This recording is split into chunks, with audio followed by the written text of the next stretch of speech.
So you can see all the cloudiness on the diamond plate here. So we'll hit that a few times with a couple sprays.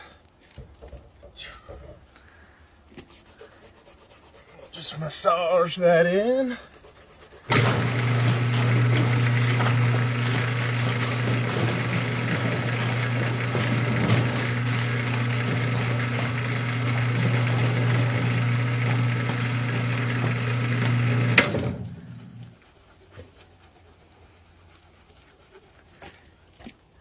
We'll hit it with the microfiber towel to get it off.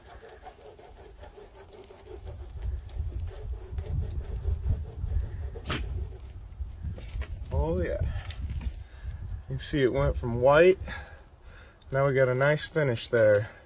And this is my work truck, so it's not going to be perfect. I have never buffed this out. And it's 2014, so you can see how